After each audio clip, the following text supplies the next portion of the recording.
Good Wagering World? It's your boy Five Star in Vegas, broadcasting live as always from beautiful Summerlin, Nevada. In it with my co-host, my guy, Spread Astaire, the only Sacramento Kings fan I know. I'm sorry, man. I forgot to give you a little intro. We got a little off right here on the intro. What's going on, man? We're still giddy from last night, man. Oh man, what a great week! I'm looking to go 5-0 this week, and I got to congratulate you. Pretty much on point with all the college picks last night. So great start to the Sweet 16 for us. Unbelievable start, man. Let's go on and get right down to yesterday's news, man, so we can toot our horns a little bit. All right, yeah, mine. I'll be quick, man. I had the Toronto Raptors, kind of went how as I expected. Raptors got out early. They were shooting well at home, and I thought that was the difference. They were just draining those threes, and they got like a 10-point lead early, and I felt that it kind of beat the Cavaliers mentally, to get out Yeah, to that early lead. And then we know how the Raptors are, man, right? They're just swarming. They're suffocating on defense. And with Anunoby back, they just can switch on the perimeter. They got, those long, lengthy options. And I'm really curious to see how the Raptors do in the playoffs because, you know, they're a tough matchup for a lot of teams. But right. regardless, it was nice to get another one home.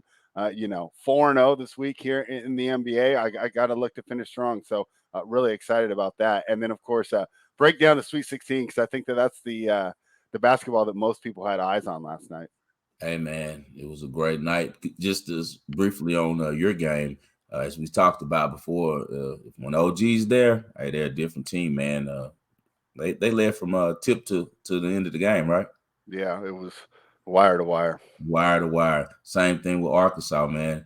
Just like we spoke about, once again, the book uh, got all you suckers with the running the number up. Run it up. Let's run it up. Y'all watch that number. It went from 9.5 to 10 to 10.5, and the whole time they know that this was an even game. They knew that Arkansas had uh, a much feistier team, a much more savvy team, as you guys saw. Hey man, Arkansas is a good team. They got a lot of players, and all of those guys are multiple year starters in college basketball. Where you're dealing with Gonzaga, who's more a brand.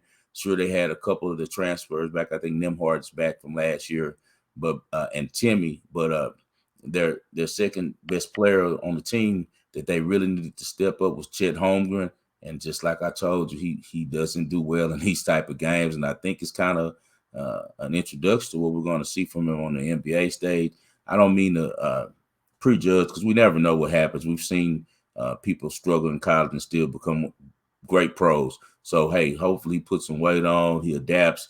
He's very versatile with the things he can do. But and I've seen him at this age right now and this size. He's coward. He cowers to strong, physical, uh, talented big men. When he plays someone who's bringing it to him, he doesn't respond well, man. And one of the things that I knew when I knew we had it spread, because the Hogs led from beginning to end. When I know we had it spread when one of the 6'3" guards for I knew you were going to say that. I was going to ask you about that. when one of those 6'3" guards for Arkansas attacked the paint and 7'4" with 8 foot wingspan, Chet Holmgren stood straight up in the air and tried to take a charge. And rightfully so, the ref gave him a block. Because the ref Yeah. thinking like, what the hell are you doing? Man, you're 7'4", man. You supposed to have that in the stand somewhere, but he has the ways to go, man. And that's what I was banking on. I also told you guys that Arkansas was battle tested. They were the best team in the country, guys. From mid-January through early March. I mean, their resume showed it. They went 14-1, had tough victories against Auburn and Kentucky and Tennessee, man, and that had them battle ready for this stage. And Gonzaga's over there playing Loyola Marymount and Santa Clara and teams like that, and they just weren't ready for the moment. I do commend Mark Few for his out of conference schedule that he does for Gonzaga early. They play a lot of teams, and a lot of times they do play well and fare well against other powerhouses because he recruits the hell out the country now. They're a brand. They're right under Duke as far as in one of the most popular. I call them white bread brands. They're popular with Middle America. Popular with suburbs. So Gonzaga does really well in their recruiting. They're a nationwide brand now, but they just weren't ready for what the Hogs had to bring, and now the Hogs face Duke and Coach K, looking to get his lifetime achievement award this year from the NCAA. Who we got today on the ball and parlay spread? All right, let's jump right into it. Some interesting options here. Also, a very dirty injury report. So definitely things to keep an eye on here. I went with a game that has a cleaner injury report. Um, Carl Anthony Towns is questionable. I expect him to play, but as always, I gotta to tell you guys to beware, and we're going to go ahead and monitor that before you make the play. But I'm assuming he's going to play. This is a huge game for the Timberwolves tonight, and they're hosting the Dallas Mavericks. The Timberwolves are -3, and I like them to get it done at home. These two teams played on Monday night in Dallas. It was 110-108 win for the Dallas Mavericks.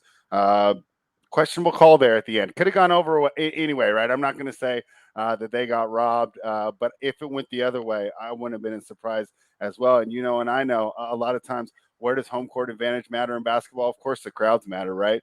But it seems like the refs, seem to give a little bit of home cooking as well. Whether or not that's subconscious or conscious, I don't know, but it's something that we always factor in. These teams are 2-1 against each other, with Dallas winning their 2 games in Dallas and Minnesota winning the time that they faced in Minnesota so far this year. I think that they make it a split tonight. I like this Timberwolves team, especially coming off 2 losses, right? We faded them against the Phoenix Suns, but the Phoenix Suns are the best team in the NBA. Mavericks, pretty close, but they're just not there yet, especially with their depth and their ability to defend in those bench minutes. I like will be able to stagger his 3 stars. Coming off 2 losses, man, I expect to see really an intense performance here from the Timberwolves tonight. I like them so much better at home. We're going to take the Minnesota Timberwolves -3. Yeah, we spoke about that a little bit before we started the show. I'm with you on that one. Got to go with the Timberwolves at home, especially with them losing recently to Dallas on that questionable call. And it already was such a tight game. I wouldn't be surprised if the feisty Wolves come out with their hair on fire and lay wood to Dallas tonight. And if so, my guy goes for the perfect 5-0 this week. Let's do it. NBA, man. My guy Spread's one of the best in the world at this, man, and that's why he's on the show with me, and I trust everything he's talking about when it comes to this NBA, as you should.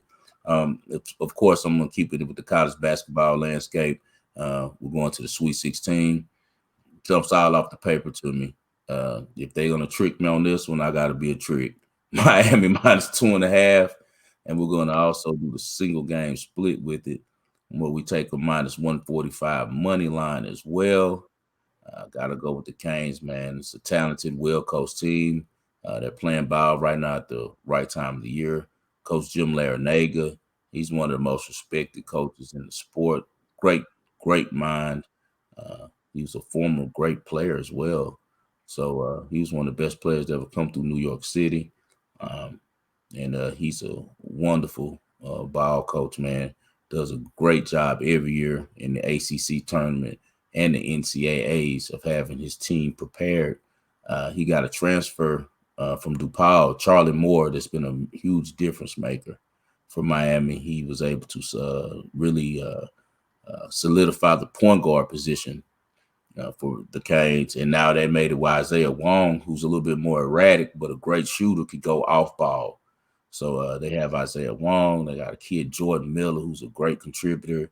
Their best player is an Oklahoma transfer. He's been there 2 years now, but he originally signed with Oklahoma, Cameron McGusty, about 6'6", 6'7" wing, shot maker, plays the lanes, great leader for them.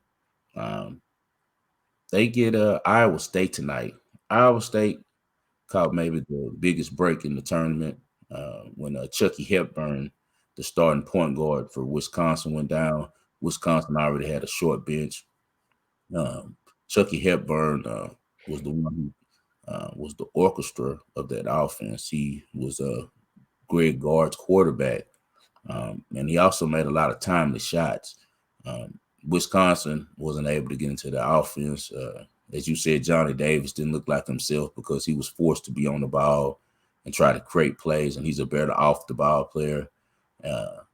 So Iowa State was able, who Iowa State's already a good defensive team, but now they were able to really tailor their defense to concentrate on Davis with help burn out, and they did a really good job. Their big men played a lot better than they usually do, and their transfer from Minnesota played well as well for the Cyclones. I just still, all in all, they're the team that doesn't belong. Even more so, I'd say, than St. Peter's. Uh, St. Peter's at least was dominant in their conference and won their conference tournament. Iowa State didn't play well at the end of the year. They've caught lightning in a bucket. Their offense is very stagnant. Um, it's pretty much praying that Isaiah Brockington uh, gets hot. That's pretty much the offense. Or that the other guard, the point guard, is shooting well from deep. Brockton takes a lot of tough mid-range jumpers, 17 footers off the dribble. When he's hitting, he's a left-handed uh, real sniper. So if he's hot, he can keep him in the game by himself. But if he's shooting like he's been shooting most of the year, which is under 40%, I don't see them being able to take everything that the Hurricanes present offensively, and the current way that Miami's playing. They're playing with a whole bunch of confidence, man. And I think they look at Iowa State as a little brother, and they're going to bring it to them and bring it to them fast and hard. And I think they win this one going away. So we're going to go with the Miami Hurricanes to get to the Elite Eight under the great coaching of Jim Larinaga and the very versatile and talented deep squad that they have. They go about 8-9 deep. And I think they're going to wear out an Iowa State team who's a good defensive team, but doesn't score the ball all that well. As I said, they really were rewarded from Wisconsin's misfortune with losing their point guard. So I think it's Judgment Day for Iowa State today. Guys, I was on the bench 97.5. If you guys missed it in Houston with Lance Zierlein and John Granada, I gave out Providence plus 7.5. So I'm going to give that to you guys as a bonus. Providence plus 7.5 tonight against Kansas. We're going to be looking to do a show this weekend. One show, maybe just previewing a little bit of the Elite Eight for you guys as a bonus. We'll see how our weekend works out, if we have enough time to get it in. But if we do, we'll make sure to throw it up on our YouTubes as well as on SCOON TV. Anything else for the people spread before we get out of here? No, man, I'm excited. Let's try and get a perfect week going and keep dominating on this NCAA basketball. Hey, man, we're already locked in. This is the 10th consecutive winning week on the show. If you're missing the show and you're not subscribing to the show, hey, man, you're missing the best sports betting show in America right now. Our winning percentages are documented and they show it, man. Get with the best, man. Follow my guy, Spread a Stare, at Spread a Stare, and follow me at 5 Star in Vegas. Spell out the 5. We're both on Twitter. You can also subscribe to our YouTube channels. Here's the Spread a Stare. Mine is 5 Star in Vegas Sports Investments.